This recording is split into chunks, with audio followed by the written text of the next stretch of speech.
Today's service originally was won in last year's Serendipity auction by Carol Cooper.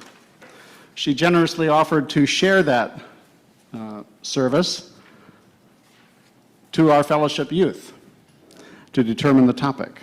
And Katie and Alex stepped up and advocated for a service on animal cruelty, and I appreciate their help today.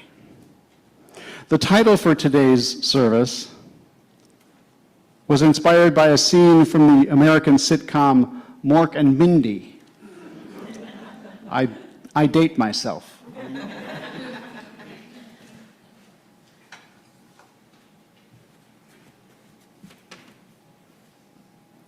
In this scene, or let's see, the title, let's see.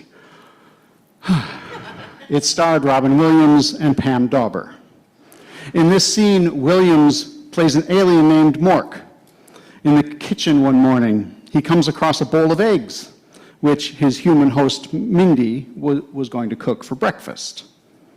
Mork picks up an egg and says to it, "It's against intergalactic law to eat fellow space travelers." He apparently doesn't know, A, the strength of Earth's gravity, B, that the infertile egg is not conscious, or C, that the egg is unable to fly. He tosses the egg in the air and shouts, "Fly, be free!" only to have the egg smash on the countertop. With the price of eggs, I dare not have tried that with a real egg. Mork then sweeps the cracked egg into the sink and gives it a quick burial at sea. So much for good intentions.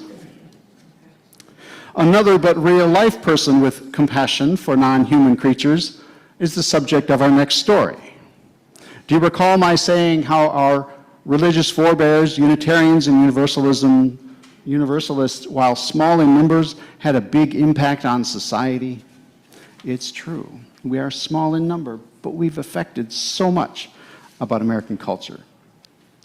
So I've asked Alex and Katie to share today thoughts about their loving animal companions. Come on up. How they each understand animal cruelty and what we might do about it. You can come up too.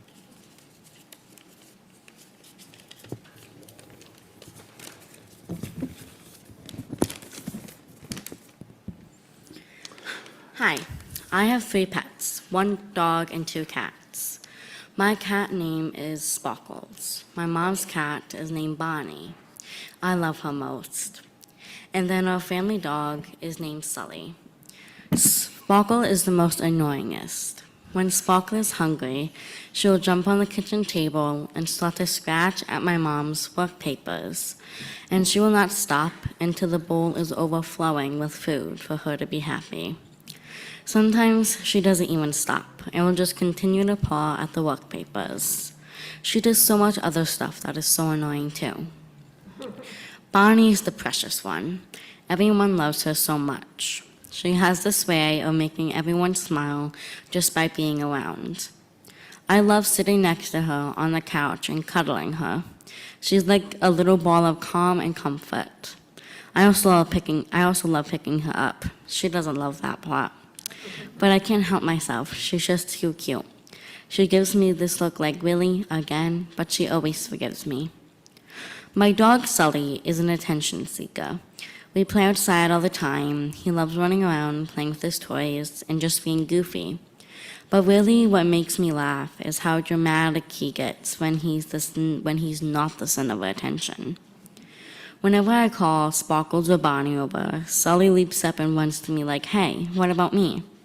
He always wants to be part of something and make sure he's not left out.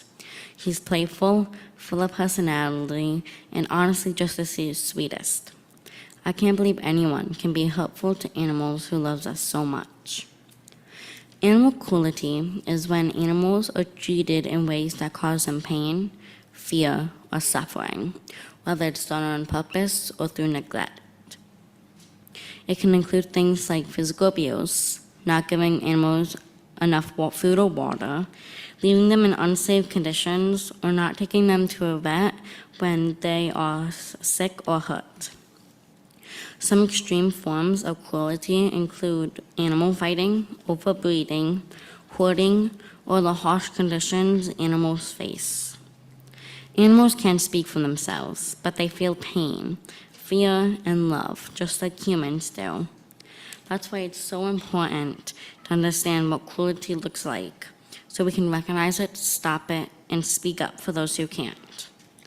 One of the worst forms of animal cruelty is animal testing. When animals are tested on, they may start instantly rocking back and forth, biting themselves, and even pulling out their own fur, signs of extreme stress and trauma. Some other side effects include irritation to the eyes and skin, internal damage, and even problems in their DNA, which is called genotoxicity. Animals can suffer intense pain during and after testing due to harsh chemicals and invasive experiments. Most of the time, animals are killed once the experiment is over, though in rare cases, they may be reused. Scientists sometimes remove their organs and body parts to study how the product might affect humans. In some tests, animals are even placed in restraint chairs to keep them still, which adds even more stress and fear to their experience. These conditions are not only cruel, but are often unnecessary, especially when there are alternative testing methods available. In some tests, animals have chemicals dripped into their eyes, causing painful infections. They're often deprived of food and water, which leads to serious illness and mental suffering. Testing exposes them to harmful drugs and substances, causing diseases they won't normally get. Many animals develop tumors, with mice sometimes growing ones as large as their own body. Rats can also suffer seizures during experiments, leading to trauma and depression. Sadly, only about 3% of animals survive testing due to the extreme pain and toxic substances they endure. There are many ways people can prevent animal cruelty. One of the most important things is to report any signs of abuse or neglect to local animal control or human organizations. Supporting animal shelters through donations, volunteering, or adopting instead of buying pets also makes a big difference. People can choose to buy cruelty-free products, avoid supporting industries that harm animals, and be mindful of where their food comes from. Educating others, especially children, about kindness towards animals help build a more compassionate world. Even small actions like showing love to pets or speaking up when something seems wrong can help protect animals and give them the care and respect they deserve.